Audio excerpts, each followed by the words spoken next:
Hello மக்களே, welcome to middle class gully cricketers. Hi Kishore bro, hi Revanth bro. So நேற்று day 1 review வந்துட்டு பண்ணியிருந்தோம். நேற்றே வந்துட்டு சொல்லியிருந்தோம் இந்த மாதிரி வந்துட்டு நாளைக்கு வந்துட்டு ஆஸ்திரேலியா வந்துட்டு ஒரு 350 to 380 எடுத்தாங்கன்னா கொஞ்சம் இந்தியா பேட்டிங் ஆடும்போது கொஞ்சம் ஈஸியாக இருக்கும். செகண்ட் இன்னிங்ஸில் ரன்ஸ் கம்மியாக இருக்கும். ஸோ நம்ம நல்லா லீட் எடுத்து இது பண்ணலாம் அப்படின்னு பேசிட்டு இருந்தோம். அன்ஃபார்ச்சுனேட்லி ஆஸ்திரேலியா வந்துட்டு பார்த்தீங்கன்னா 474க்கு ஆல் அவுட் ஆயிருக்காங்க. அண்ட் நம்ம நேற்றே பேசணும், நானும் விக்கி ப்ரோவும் பேசியிருந்தோம் இந்த மாதிரி ஸ்டீவ் ஸ்மித் விக்கெட் எடுத்துடணும், இல்ல ஸ்டீவ் ஸ்மித் எடுக்க முடியலன்னா அட்லீஸ்ட் அதர் எண்ட் இருக்க பேட்ஸ்மேன் டெய்லையாவது வைண்ட் அப் பண்ணிருக்கணும், இல்லைன்னா ஸ்டீவ் ஸ்மித் ஆடிட்டே தான் இருப்பாரு. கடைசியில ஸ்டீவ் ஸ்மித் அவுட் ஆனதுமே வந்துட்டு பாத்தீங்கன்னா ஒரு அன்பார்ச்சுனேட் தான். அவர் வந்துட்டு என்ன சொல்றது, ஒரு மாதிரி இன்சைட் எட்ஜ் பட்டு பால் பேட்ல பட்டு அது உருண்டு போய் ஸ்டெம்பிள் அடிச்சது. அது பாவம், அது யாருமே இது பண்ணிட்டு இருந்திருக்க மாட்டாங்க. அதனால அதுவே வந்துட்டு ஒரு அன்பார்ச்சுனேட் தான். 140 சூப்பரா ஆடினாரு. எனக்கு ஒன்னே ஒண்ணுதான் புரியல, ரோஹித் சர்மா வந்துட்டு லைக் ஏன் வந்துட்டு டைம் எடுத்து ஆட மாட்டேங்கிறாரு, என்ன ஒரு அர்ஜென்சி? அது வந்துட்டு ஒரு விக்கெட் டெலிவரியே கிடையாது. அந்த பாலை வந்துட்டு புல் ஷாட் அடிக்க போய் அந்த ஷாட்டையும் ஒழுங்கா கம்ப்ளீட் பண்ணாம அரைகுறையா நிறுத்தி, அதான் லைக் ஒருத்தர் ஃபார்ம்ல இல்லைன்னா அவங்களோட அந்த ஷாட் மேக்கிங் எதுவா இருந்தாலும் வந்துட்டு அந்த இதுலயே தெரியும் அப்படிம்பாங்க. லைக் அவங்க என்னதான் நல்ல ஷாட் அடிச்சாலுமே வந்துட்டு அவங்களோட சிக்னேச்சர் ஷாட் அடிச்சா கூட வந்துட்டு அது விக்கெட் தான் போகும் அப்படிங்கிற மாதிரி தான் இருந்தது. அண்ட் 474 அடிச்சிட்டாங்க. அண்ட் பவுலர்ஸ்ல ஆக்சுவலா சிராஜ் வந்துட்டு ரொம்ப புவரா போட்டாரு. டெஸ்ட் மேட்ச்ல 5 எக்கானமில போட்டிருக்காரு. கிட்டத்தட்ட வந்துட்டு ஒரு 120 ரன்ஸ் எவ்வளவு கொடுத்திருந்தாரு. கிட்டத்தட்ட ஒரு 122 ரன்ஸ் கொடுத்திருந்தாரு 23 ஓவர்ஸ்ல. 5.3 எக்கானமிங்கிறது வந்துட்டு கொஞ்சம் அதிகம் தான். மேபி அவர் கொஞ்சம் இன்னும் பெட்டரா பண்ணியிருந்திருக்கலாம். ஏன்னா நீங்க பும்ரா வந்துட்டு பாத்தீங்கன்னா இப்ப 28 ஓவர் கிட்டத்தட்ட 29 ஓவர் போட்டிருக்காரு. அவருக்கு சப்போர்ட்டிவா போடுறதுங்கிறது ப்ராப்பரா போடுறது யாரும் இல்ல. அகஸ்தீப் மட்டும் தான் ஆக்சுவலா நல்லா போட்டிருக்காரு அவரை தவிர்த்து. அண்ட் ஜடேஜா எப்பவும் போல அவரோட ஸ்பெல் சூப்பரா போட்டாரு. 23 ஓவர்ஸ் 3 விக்கெட்ஸ் எடுத்திருக்காரு. நிதிஷ்குமார் ரெட்டிக்கு இன்னும் கொஞ்சம் எக்ஸ்ட்ரா ஓவர்ஸ் கொடுத்துருக்கலாம், பட் அவங்க ஏன் கொடுக்கல அப்படிங்கிறது தெரியல. நான் நேத்தே அதை பத்தி பேசியிருந்தோம் நானும் விக்கி ப்ரோவும். And coming on to batting வந்துட்டு பாத்தீங்கன்னா இந்தியா வந்துட்டு ஒரு டீசன்ட் ஸ்டார்ட். ஒரு என்ன சொல்றது, கேஎல் ராகுல் அண்ட் ரோஹித் சர்மா கொஞ்சம் சீக்கிரம் அவுட் ஆயிட்டாங்க. கேஎல் ராகுல் கொஞ்சம் டைம் எடுத்து ஆடினாரு, பட் அது ஒரு நல்ல பால் பேட் கமின்ஸ்ல இருந்து. அதுக்கப்புறம் வந்துட்டு பாத்தீங்கன்னா ஜெய்ஸ்வால் அண்ட் விராட் கோலி ரொம்ப சூப்பரா ஆடிட்டு இருந்தாங்க. விராட் கோலி வந்துட்டு நல்ல டெம்பர் காட்டினாரு. லைக் என்ன சொல்றது, அவுட் சைடு ஆஃப் ஸ்டம்ப் போற பால்ஸ் எல்லாம் வந்துட்டு லீவ் பண்ணி ரொம்ப நல்லா பொறுமையா சூப்பரா ஆடிட்டு இருந்தாரு. அந்த ஒரு ரன் அவுட் மட்டும் தான் அன்பார்ச்சுனேட். அது வந்துட்டு ஆக்சுவலா நான் வந்துட்டு என்ன சொல்றது, கிரிக்கெட் இத்தனை நாள் விளையாண்டதுல அது ரன்னே கிடையாது. ஜெய்ஸ்வால் கையிலேயே அடிச்சுட்டு ஓட்டாரு. அது ரன்னே இல்லைங்கிறனால தான் விராட் கோலி திரும்பி பாலை மட்டும் வாட்ச் பண்ணிட்டு இருந்தாரு. மேபி அந்த ரன் அவுட் தான் வந்துட்டு ஆக்சுவலா அப்படியே கேமை மாத்திருச்சு. அந்த ரன் அவுட் ஆன உடனே இவர் அடுத்து அவுட் சைடு ஆஃப் ஸ்டம்ப் அந்த 4th ஸ்டம்ப் லைன் பாலை வந்துட்டு அடிக்க போனாரு. அண்ட் ஒரு 6 to 7 ஓவர்ஸ் பாக்கி இருந்துச்சு. கிட்டத்தட்ட வந்துட்டு பாத்தீங்கன்னா 12-10க்கு இவர் அவுட் ஆறாரு, ஜெய்ஸ்வால் அவுட் ஆறாரு. கிட்டத்தட்ட ஒரு 20 மினிட்ஸ் ஆஃப் பிளே இருந்துச்சு. ஒரு 5 மினிட்ஸ் ஒரு 2 மினிட்ஸ் இருக்கு. ஒரு ஓவர் 2 ஓவர் இருக்குன்னா நீங்க நைட் வாட்ச்மேனை இறக்கலாம். எதுக்கு 5-6 ஓவர் இருக்கும்போது அகஸ்தீப்பை இறக்கி விடுறீங்கன்னு தெரியல. ஏன்னா உங்கள்ட்ட நிதிஷ்குமார் ரெட்டி இருக்காங்க, ரவீந்திர ஜடேஜா இருக்காரு, வாஷிங்டன் சுந்தர் இருக்காரு. அப்படிங்கிறப்போ எதுக்கு தேவையில்லாம ஒரு விக்கெட்டை வந்துட்டு நீங்க லூஸ் பண்ணும்? அது வந்துட்டு இன்னும் பவுலிங் டீமுக்கு ஒரு கான்பிடன்ஸ் தான் கொடுக்கும். அண்ட் நைட் வாட்ச்மேனை இறக்கி விட்ட உடனே விராட் கோலியும் அவுட் ஆயிட்டாரு, ஆகாஷ்தீப்பும் அவுட் ஆயிட்டாரு. ஸோ அதனால like things looking so bad for India தான் சொல்லணும். இன்னும் வந்துட்டு ஒரு 112 ரன்ஸ் அடிக்கணும்னு நினைக்கிறேன், ஃபாலோ ஆன் அவாய்ட் பண்ண. ஸோ என்ன நினைக்கிறீங்க கிஷோர் ப்ரோ, நீங்க சொல்லுங்க உங்க இனிஷியல் தாட்ஸ் என்ன?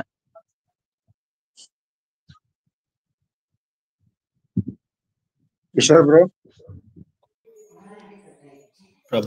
கிஷோர் ப்ரோ சொல்லுங்க, உங்க இனிஷியல் தாட்ஸ் சொல்லுங்க ப்ரோ. ரேவந்த் நான் பேசுறது கேக்குதா? கேக்குது. சரி ரேவந்த், நீங்க சொல்லுங்க கிஷோர் ப்ரோ, உங்க இனிஷியல் தாட்ஸ் சொல்லுங்க. இனிஷியல் தாட்ஸ் வந்து ஒரு 3 நாளா நம்ம சேனல்ல வீடியோ போட்டுட்டே இருக்கோம். அவ்வளவா நான் இந்த கிரவுண்ட் அனலைசிஸோ இல்ல கிரவுண்ட் ஸ்டாட்ஸ் பார்க்க மாட்டேன். மேபி எனக்கு தேவைப்பட்டா பார்ப்பேன். அப்படிலாம் நம்ம டீம் நம்ம சேனல்லையும் சரி அங்கேயும் சரி ஹை ஸ்கோரிங் மேட்ச் சொல்லிட்டு இருந்தாங்க எம்சிஜி. அதுக்கு தகுந்த மாதிரி பார்த்தா எனக்கு தெரிஞ்சு ரொம்ப வருஷத்துக்கு அப்புறம் இன்னைக்குதான் வந்து இந்தியா ஒரு டெய்லண்டர்ஸ் கிட்ட கொஞ்சம் டஃப் மிஸ் பண்ணி, அதான் ஸ்டீவன் ஸ்மித்தா காரணம், அந்த ரன் போயிடுச்சு. அதுக்கப்புறம் வந்து அவங்க நல்லாதான் ஆடி இருக்காங்க. அகெயின் என்னன்னா, ஏன் நான் இன்னைக்கும் வந்து போலர்ஸ் கொஞ்சம் சொதப்பிட்டாங்கன்னு சொல்றேன்னா, ஏன்னா எனக்கு தெரிஞ்சு ரொம்ப வருஷத்துக்கு அப்புறம் முதல் வாட்டி பும்ரா ஒரு 5 எக்கனாமிக் போட்டாரு ஒரு டேல. அந்த மாதிரி போட்டு பல வருஷம் ஆகுதுன்னா, அதோட டெலிவரிஸும் ஏதோ போட்டிருந்தாங்க ஸ்டாட்ஸ். இவ்வளவு ரிலீவர்ஸ்க்கு அப்புறம் முதல் வாட்டி 6 எல்லாம் கொடுத்தாரு அப்படின்னு சொல்லிட்டு அதெல்லாம் பாக்குறப்ப ஓகே அத முழுக்க பேட்டிங் பிச்சா ரெடி பண்ணி கொடுத்துருக்கானுங்க, பவுலர்ஸ் கஷ்டப்பட்டோம் அப்படின்னு சொல்லிட்டு அது கன்ஃபார்ம் ஆச்சு. அதுக்கப்புறம் அவங்க ஆடிட்டாங்க, ஒரு ஸ்கோர் அடிச்சிட்டாங்க. கமிங் டு இந்தியன் பேட்டிங்க்கு வரணும்னா இந்தியா பத்தி பேட்டிங் கூட பிளேயர்ஸை பத்தி கொஞ்சம் பேசுறேன். முதல்ல நான் ரோஹித் சர்மா பத்தி எவ்வளவு பேசிட்டேன். எனக்கு இப்போ கோலி, ரோஹித் சர்மா இந்தியால பிளேயர்ஸ்ல கில்லு அப்பெல்லாம் கேட்கிறப்போ அவங்க எப்படி பர்ஃபார்ம் பண்றாங்கன்றப்போ இப்ப கோலியை நான் சூப்பர் ஓவரால் கம்பேரிசன்ல பார்த்தா அவர் ஆடின எக்ஸ்ட்ராடனரி நாக்ஸை பார்த்தா சூப்பர் இல்லைன்னா நான் ரோஹித் சர்மாவை பேட்டிங்லயும் சரி கேப்டன்ஷிப்லயும் சரி எல்லாத்துலயுமே ஆவரேஜ் மட்டும் தான் சொல்வேன். அவர் ஒரு எக்ஸ்ட்ராடனரி பேசிக்கலாம், இவ்வளவு பெரிய நாக் ஆடி இருக்காரு, அதை பண்ணிருக்கா இதை பண்ணிருக்கான்னு. அதுல எனக்கு நிறைய ஃபிளாஸ் இருக்கு, அதை பத்தி பேசினா ஒரு 1/2 மணி நேரம் பேசுவோம் ரோஹித் சர்மாவோட ஃபிளாஸ் மட்டுமே. அதனால வேணாம். நான் ஆல்வேஸ் சொல்ல மாட்டேன், ஃபிட்னஸ் தான் பிரச்சனை. முதல்ல ஃபிட்னஸ் பிரச்சனை, ஃபார்ம் அவுட் பிரச்சனை ரோஹித் சர்மா. அப்புறம் போன லைவ் நான் தான் பேசுறேன், ஜெய்ஸ்வாலோட டெக்னிக்ஸை சரி பண்ணணும், ஒர்க் அவுட் பண்ணணும் சொல்லிட்டு அவர் அதெல்லாம் கிளீனா ஆடிட்டு வந்திருக்காரு. நிறைய வெளியே இருக்கவங்களும் கம்பேர் பண்றாங்க. கம்பேர் பண்ணாம பேசுறது நம்ம சேனலே பார்த்தா ஆகாஷ், நீங்க விக்கி எல்லாம் பேசுவீங்க, நானும் கம்பேர் பண்ணுவேன் இந்த பிளேயர் அந்த பிளேயர்னு. அப்படி நான் மறுபடியும் கம்பேர் பண்றது கில்ல ஜெய்ஸ்வால் என்ன சொல்றாங்கன்னா ஒரு லெப்ட் ஷேவாக்கா சொல்றாங்க, ஷேவாக்கா மாதிரி ஒரு அக்ரெசிவ் நாக் கொடுக்குறாரு அப்படின்றாங்க. நான் ஷேவாக்கா வேணாம் தான் சொல்லுவேன். இப்பயே கம்பேர் பண்ணுனா தயவு செய்து ஜெய்ஸ்வால் ஷேவாக்கோட ஃப்ளோ பார்க்க வேணாம், ஷேவாக்கோட கேமை பார்க்க வேணாம், ஷேவாக்கோட இன்சைட் எடுக்காம தவானை கம்பீரை ஃபாலோ பண்ணா பெட்டரா இருக்கும். ஏன்னா தவான் கம்பீர் அக்ரெசிவும் ஆடுவாங்க, ஒரு ஸ்லோ ஸ்டெடி நாக்கும் ஆடுவாங்க. டெக்னிக்ஸ்லயும் அவங்க எந்த ஃபிளாமே இருக்காரு. நான் சொல்றேன், திருப்பி ஷேவாக்கிட்ட மாணவரைய ஃபிளாஸ் இருக்கு, அதையும் மீறி அவரை பர்ஃபார்ம் பண்ணிட்டாரு. அவருக்கு ஏதோ ஒரு நேரம் நல்லா இருக்குன்னு சொல்லிக்கலாம். அதனால நான் லேட் பண்ணுவேன். ஏன்னா இன்னொரு 10 வருஷத்துக்கு இந்தியாவுக்கு ஓப்பனருக்கான பிரச்சனையே இல்லை. அந்த இதுவை ஃபில் பண்ணிட்டாரு ஸ்லாட்டை ஜெய்ஸ்வால். சோ இந்த டெக்னிக்ஸை மட்டும் ரெட் பண்ணிட்டாருன்னா அவர் ஒரு எக்ஸ்ட்ரானரி பல வருஷத்துக்கு ரேங்க்ல இருக்க ஒரு பெஸ்ட் பேட்ஸ்மேனா வருவாரு. அது மட்டும் தான். பட் இன்னைக்கு அவர் ஒரு சூப்பர் நாக் ஆனாரு. அதே மாதிரி பேட்டிங்ல அந்த நான் ஃபர்ஸ்ட் கொஞ்ச பார்க்கல, ராகுல் அவுட் ஆனா நீங்க சொன்ன மாதிரி மேபி ரொம்ப கஷ்டமான பாலா இருக்கும். அதுக்கப்புறம் coming to the run out part, இது டெஸ்ட் மேட்ச் ஒன் டேனா தான் மஞ்சள் ஃபர்ஸ்ட் ரொம்ப மோசமா பேசுறான். என்ன சொல்றான், கோலி மேல தான் தப்புன்றான். அவன் ஷார்ட் ஆட்டு ஓடி வந்துட்டான், இவன் ஓடிடுவோம். இது டெஸ்ட் மேட்ச்ரா, ஒன் டேனாவோட சரி நான் ஸ்ட்ரைக்ல இருக்கப்போ பால் போடுறப்ப ரன் அப் கொடுப்பான், ஓடி வருவான். டெஸ்ட்ல எதுக்கு பால் போடுறப்ப ஓடி வரணும்? ஆனா மஞ்சளேக்கர் அப்படி அவர் அப்படி பேச ஓகே, மஞ்சளேக்கர் அவர் அப்படி பேச தப்ப எனக்கு ரொம்ப கஷ்டமா இருந்தது. மற்றபடி இல்ல எனக்கு கோலி மேல மிஸ்டேக்கோ இல்ல ஜெய்ஸ்வால் மேல தப்போ இந்த ரன் அவுட்டுக்கு முன்னாடி எனக்கு ஒருத்தர் தான் பிளேம் பண்ணணும்னு இருக்கு. நான் கொஞ்சம் சூப்பர்ஸ்டிஷியஸை ரொம்ப நம்புறவன். நான் முதல்ல கேமராமேன தான் சொல்வேன். நல்லா போயிருந்த மேட்ச், அந்த விக்கெட்டுக்கு ஒரு 2 பால் முன்னாடி அப்படியே ஜூம் அவுட் பண்ணி ஆகாஷ் இப்ப காமிச்சாங்க அவர் பேட் அப் பண்றேன்.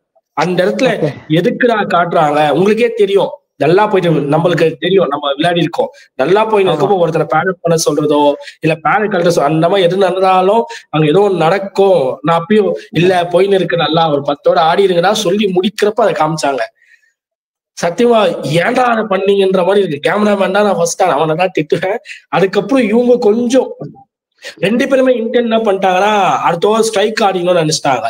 அந்த பக்கம் அவரும் ஸ்ட்ரைக் ஆடிதான் நினைச்சிட்டாரு, இவரும் ஸ்ட்ரைக் ஆடிதான் நினைச்சிட்டாரு. அது ஏன் அந்த மாதிரி நினைச்சாங்கன்னு தெரியல. அதுக்கப்புறம் அதுவும் நீங்க நல்ல பாயிண்ட் சொன்னீங்க, எதுக்கு 10 ஓவர் இருக்கிறப்போ ஒரு நைட் வாட்ச் நடப்பாங்க தெரியல. ஏன்னா இன்னும் இப்ப பாருங்க, தொடர்ந்து 3 லெஃப்ட் உள்ள நிக்கிறதும் லெஃப்ட், பின்னாடி வரப்ப வாஷிங்டன் சுந்தரம் லெஃப்ட். என்ன பண்ணுவாங்க? டேட்டா லைன் போட்டுனே இருப்பான், ஒரு ரெண்டுல போட்டுனே இருப்பான். எப்படி நீங்க தடுப்பீங்க? அதோட டே 4 டே 3ல இருந்து ஸ்பின் ட்ராக் அவரை மாறப்போன்னு சொல்லிட்டாங்க. இவன் கவாஸ்கர் பேசுங்க சொல்லு இருக்கான். அவங்க நாளைக்கு வரப்போறானுங்க, இந்தியாவை இன்னும் ஒரு 100 ரன்ல சுத்திட்டு போறானுங்க. ஃபாலோ 270 இருக்கும், ஃபாலோ கொடுத்து செகண்ட் இன்னிங்ஸ் ஆடுறோம், மறுபடியும் அவனுங்களே ஆடி ஒரு 200 ரன் வச்சு இந்தியாவை செஞ்சிருவாங்கன்னு இருக்கிறான். ஏன்னா டேட்டா லைன் அப்படி போடுவான்னு சொல்லு இருக்கான். அது நடக்கலையே அவங்க, அவன் அந்த மாதிரி பேசின்னு இருக்கான். அப்ப இவனுங்க எல்லாம் ஏன் எதுவுமே அதெல்லாம் ஏன் இவனுக்கு எதுவுமே யோசிக்காம இந்த அனலைஸ்ன்னு யாரும் இல்லையா, இல்ல இந்த கோச் இல்லதான் பண்ணின்னு இருக்காரு, அந்த மாதிரி ஒரு இஷ்யூஸ் இருக்கு. பட் இப்பயும் பிரச்சனை இல்லை, நின்று ஆடி. நான் மறுபடியும் சொல்றேன், இப்போ நான் இன்னைக்கு யாரையும் கம்பேர் பண்ண ரிஷப் பண்ட சொல்றேன். ரிஷப் பண்டோட வேலை நாளைக்கு 200 பால் ஆடி 40 ரன் அடிக்கணும். அந்த மாதிரி ஒரு கேம் ஆடினானா இது ஒரு பயங்கரமான மேட்சா போகும். மேபி இன்னும் 2 நாள்ல இந்தியா வின்னும் பண்ணலாம், இல்ல டிராவும் ஆகலாம். காண்டி அதை பண்ணாம நான் நாளைக்கு அக்ரெசிவா ஆடுவேன், என் இன்டென்ட காட்டுவேன் அப்படிலாம் பண்ணி விக்கெட்டை லாஸ் பண்ணானா பின்னாடி ஆடுறதுக்கு ஆள் இல்ல ஃபாலோ ஒன் போய் திருப்பி ஒரு பெரிய ஸ்கோர் அடிச்சு இந்தியா ஒரு பெரிய டவுன்ஃபாலை பார்க்கும் இந்த மேட்சுக்கு. இதை தாண்டி எதுவும் இல்லை. அவங்க டீம் பண்ணா அந்த அளவுக்கு எல்லாம் நான் எப்பவுமே அந்த அளவுக்கு பேச மாட்டேன். பட் அது நான் நிறைய பிரைஸ் பண்ற மாதிரி ஆயிரும். எனக்கு எவன் ஆடினா நம்ம ஆளு நல்லா ஆடுறாங்களா போதும், அவ்வளவுதான். ரேவன் நீங்க பேசுங்க. சொல்லுங்க ரேவந்த், மேட்ச் பாத்தீங்களா, எப்படி போச்சு இன்னைக்கு டே? ஐ திங்க் லைக் நான் வந்து ஃபர்ஸ்ட் ஒரே ஒரு திங் மட்டும் ஹைலைட் பண்றேன். Like before coming to the match வந்து எஸ்டர்டே வந்து நம்ம ex finance minister prime minister of India வந்து மன்மோகன் சிங் வந்து இறந்துட்டாரு. So it's big loss for India. ஏன்னா ஒரு டிஃப்ரெண்ட் ஜென்ரேஷன்ஸ் ஆஃப் இந்தியா வந்து அவர் பார்த்திருக்காரு. So one of the like central கவர்மெண்ட்ல நிறைய டிஃப்ரெண்ட் பொசிஷன்ஸ் லீட் பண்ணியிருக்காரு. ஸோ நியூ இயர்க்கு முன்னாடி ஒரு பெரிய லாஸ். ஸோ இதை சொல்லணும்னு தோணுச்சு பிரபு. அதான் அதே மாதிரிதான் லைக் நீங்க ஃபர்ஸ்ட் டே பார்க்கும் போதே எல்லாருமே என்ன சொன்னாங்கன்னா ஆஸ்திரேலியா சைடு தான் இந்த டெஸ்ட் மேட்ச் ஃபேவரா போகும்னு சொன்னாங்க. சிக்காலியா இருக்கட்டும், பீடாக்லயா இருக்கட்டும், நீங்க எல்லா சேனல்லையும் பாத்தீங்கன்னா அப்படிதான் சொன்னாங்க. ஏன்னா 311 for 6ன்றது வந்து ஒரு டே 1ல எம்சிஜி மாதிரி ஒரு கிரவுண்ட்ல வந்து நல்ல பொசிஷன் தான். ஸோ ஐ திங்க் இந்தியா வந்து அங்கேயே வந்து கொஞ்சம் ஃபார்முலா விட்டுட்டாங்க. நீங்க 50 ஓவர் கப்பிச்சு தான் வாஷிங்டன் சுந்தரே கொண்டு வராங்க. வாஷிங்டன் சுந்தர் மேல அவங்க அவ்வளவு ட்ரஸ்ட் வைக்கலையா, இல்ல வந்து என்னதான் சிராஜ் 2 கொடுத்திருந்தாலும் அவர் சைடே ஏன் போறாங்கன்றது எனக்கு சத்தியமா எனக்கு புரியவே இல்லை. 50 ஓவர் கழிச்சுதான் வாஷிங்டன் சுந்தரை கொண்டு வராங்க. ஸோ ரெண்டாவது அந்த ஓப்பனிங் பேட்ஸ்மேன் இருக்காருல்ல, அவரே வந்து ஒரு இதை செட் பண்ணி கொடுத்தாரு. அப்படி இப்படின்னு அடிச்சு கான்ஸ்டன்ஸ் அது அவரே வந்து பாத்தீங்கன்னா ஒரு இன்னிங் செட் பண்ணிட்டாரு. ஸோ அவர் அடிச்சது அவரும் அடிக்காம ஹெட்டும் அடிக்காம இருந்தாங்கன்னா மேட்ச் டிஃபரெண்டா இருந்திருக்கும். ஆனா அவர் அடிச்சதுனால அடிக்கவே இல்ல. அதான் நான் என்ன சொன்னேன்னா ஹெட் அடிக்காம, அதான் ஹெட் அடிக்கல, இவரும் கான்ஃபிடன்ஸும் அடிக்கலன்னா மேட்ச் இன்னும் நல்லா போய் இன்னும் ஒரு 3 ரன்குள்ளே சுட்டி இருக்கலாம். ஸோ அவர் அடிச்ச ஒரு ஸ்டோன் தான் வந்து அவர் அதுக்கப்புறம் வந்து ஒரு நல்ல விதம் செட் ஆயிடுச்சு. அலெக்ஸ் கேரி கூட நல்லா விளையாண்டாரு. அதுக்கப்புறம் நல்ல ஒரு பொசிஷன்ல தான் இருந்தாங்க. 311 வந்து நிறைய பேர் என்ன சொன்னாங்கன்னா இது ஒரு பெட்டர் பொசிஷன் தான் அப்படின்னு சொன்னாங்க. ஆனா வந்து ஸ்ட்ரைட்டாவே ஆஸ்திரேலியாவுக்கு தான் அது நல்ல அட்வான்டேஜா போயிருக்கு.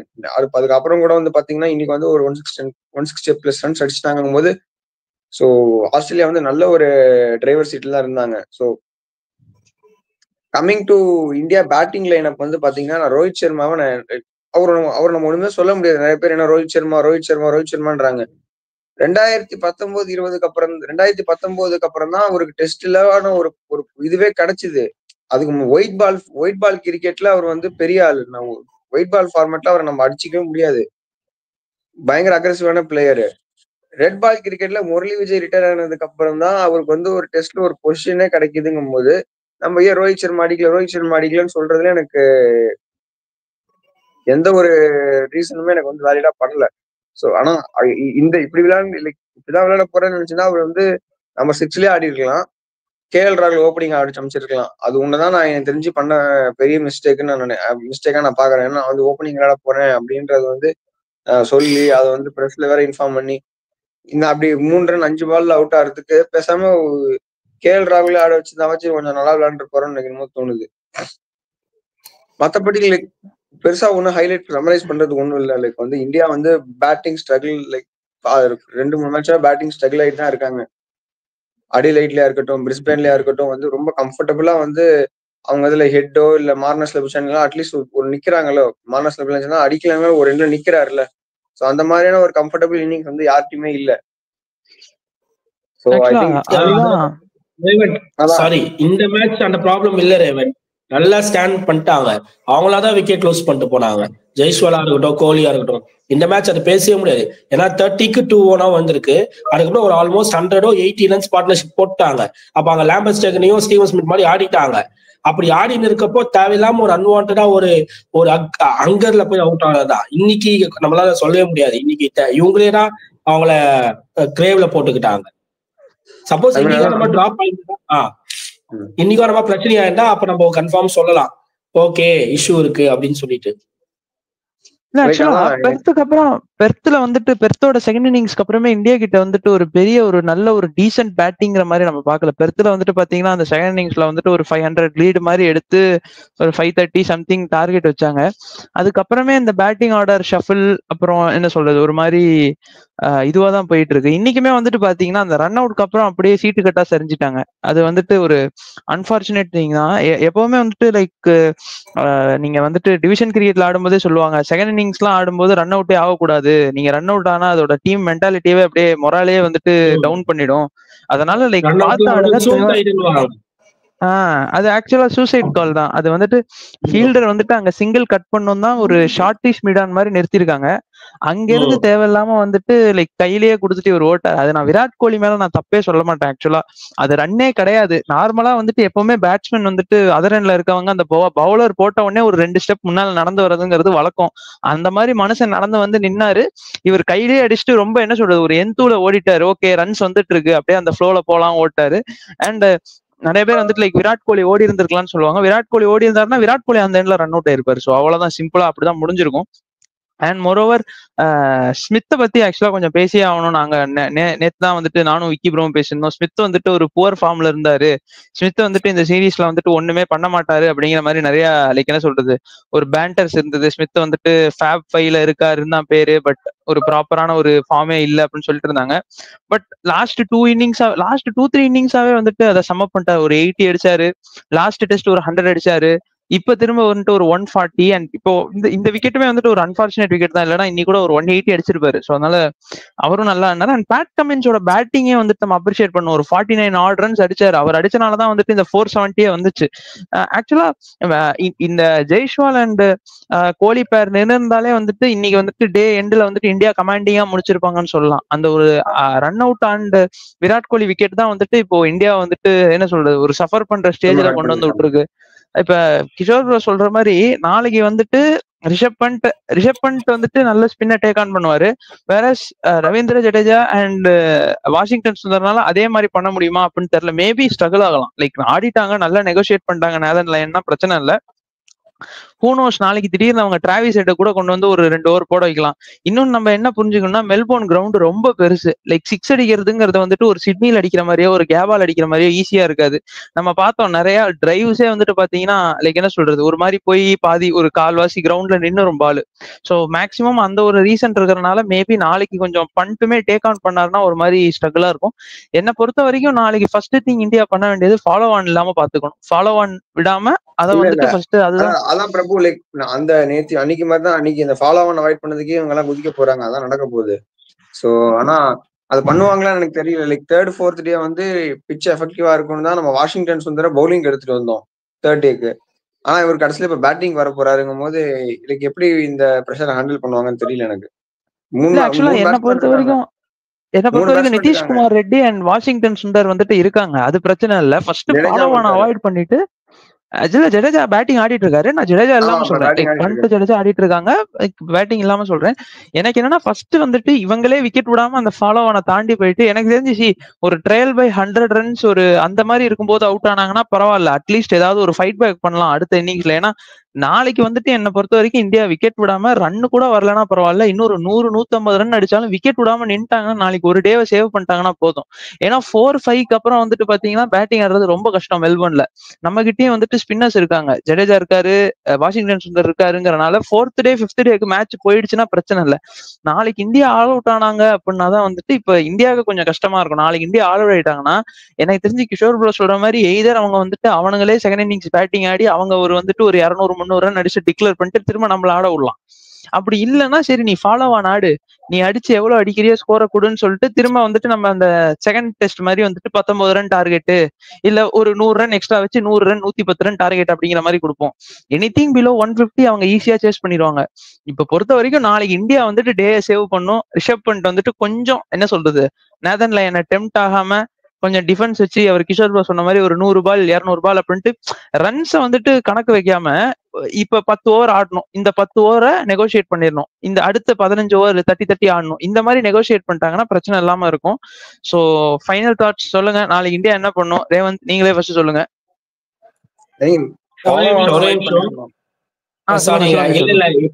இல்ல ஒரே ஒரு வீடியோ தான் பார்த்தேன். சச்சின் பேசியிருப்பாரு. அவர் ஒரு ஃபர்ஸ்ட் மேட்ச் ஆடினப்ப வந்து ஃபர்ஸ்ட் இன்னிங்ஸ்ல போயிட்டு ஏதோ 2 ரன்னும் 10 ரன்லயே அவுட் ஆயிடுவாரு.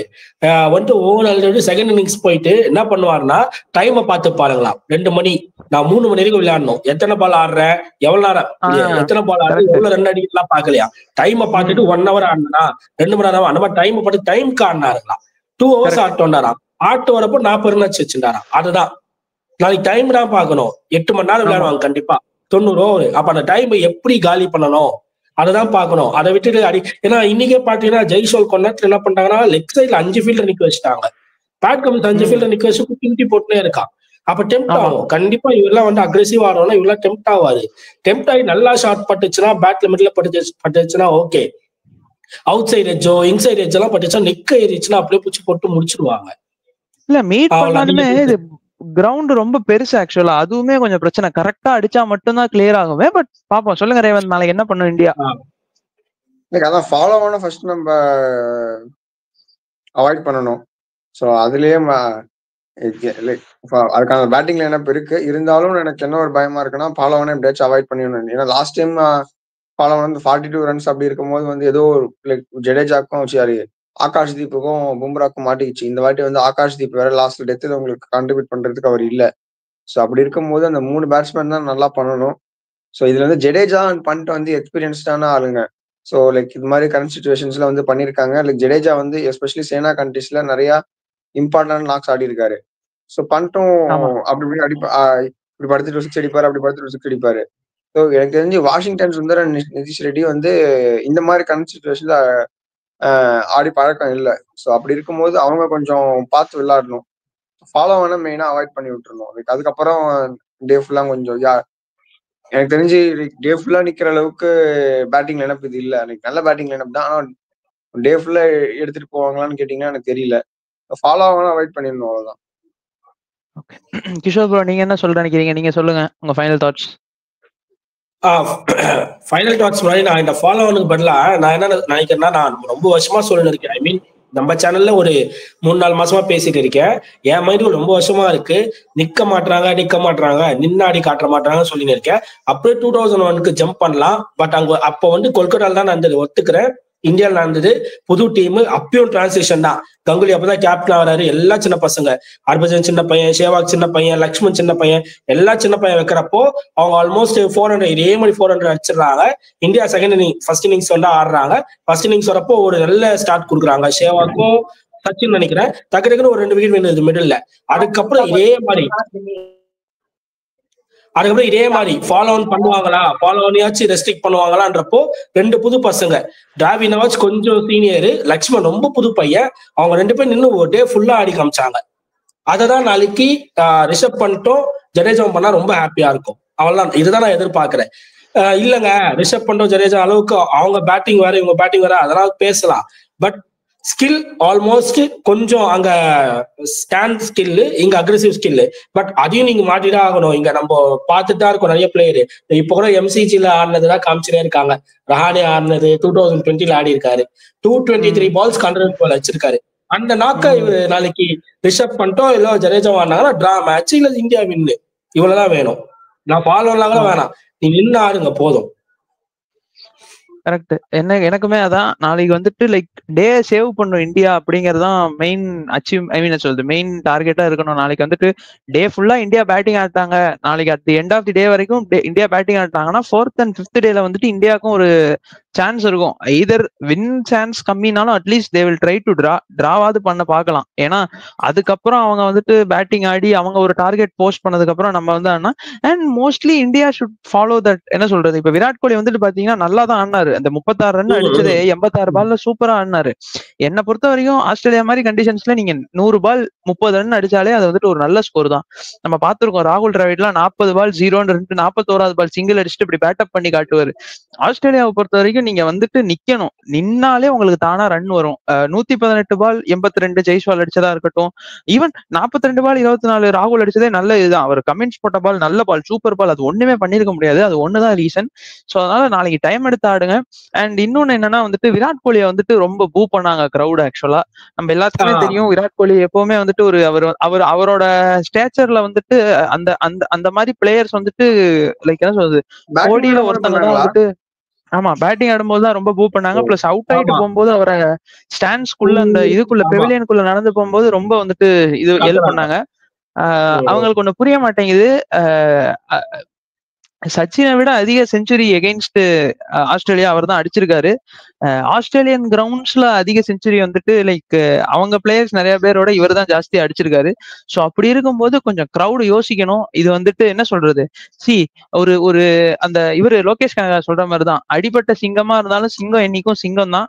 ஸோ கண்டிப்பா இதுக்காகவாது வந்துட்டு செகண்ட் இன்னிங்ஸ்ல வந்துட்டு ஒரு நல்ல ஒரு ஸ்கோர் அடிச்சு அவங்க இதை ஷட் பண்ணும், மோத ஷட் பண்ணும். ஏன்னா அந்த கான்ஸ்டஸ் அந்த சின்ன பையனோட மோதினதுனால வந்துட்டு ஆஸ்திரேலியன் பிரஸ் வந்துட்டு பாத்தீங்கன்னா கொஞ்சம் லாஸ்ட் பேஜ்ல வந்துட்டு கொஞ்சம் ஒரு சில விஷயங்கள்லாம் போட்டுருந்தாங்க. அது என்னதான் கோலி மேல தப்பா இருந்தாலும் அந்த அளவுக்கு ஒரு க்ளோன் அப்படிங்கிற மாதிரிலாம் மென்ஷன் பண்ணிருக்க கூடாது. அவரோட லெஜெண்டரி பிளேயர். ஈவன் MS தோனியே சொல்லியிருக்காரு, விராட் கோலி ரிட்டையர் ஆகும்போது ஆஸ்திரேலியால இருக்க ஃபியூ கிரிக்கெட் கிரவுண்ட்ஸோட ஸ்டாண்ட்ஸுக்கு வந்துட்டு விராட் கோலி பேர் வைப்பாங்க அப்படின்ட்டு. ஸோ அப்படி இருக்கும்போது கண்டிப்பா செகண்ட் இன்னிங்ஸ்ல அவர் ஒரு ஃபைட் பேக் கொடுத்தாருன்னா நல்லா இருக்கும். இந்த 36 வந்துட்டு ஆக்சுவலா ஒரு நல்ல ஸ்கோர் தான். செகண்ட் இன்னிங்ஸ்ல நல்லா ஆடி அந்த ஒரு நல்ல ஒரு பூஸ்ட் அப் கொடுத்தாருன்னா நல்லா இருக்கும். ஸோ வித் தட் நோட் நாங்க முடிச்சுக்கிறோம். நாளைக்கு இந்தியாக்கான டார்கெட் நாளைக்கு டேவை சேவ் பண்ணும், ஃபுல்லா நின்று சேவ் பண்ணிடணும், அதுதான். ஸோ வித் தட் நோட் முடிச்சுக்கிறோம். கண்டிப்பா நாளைக்கு வந்துட்டு இந்தியாஸ் டேவா இருக்கும். இந்தியா கமாண்டிங் பொசிஷன்ல இல்லைனாலும் ஒரு நல்ல ஒரு என்ன சொல்றது, நல்ல ஒரு கேம் பிளே கொடுப்பாங்க அப்படின்னு நம்பி me Prabhu, Revanth and Kishore signing off. Have a good day guys. Day 3 ரிவ்யூல பார்க்கலாம். பை.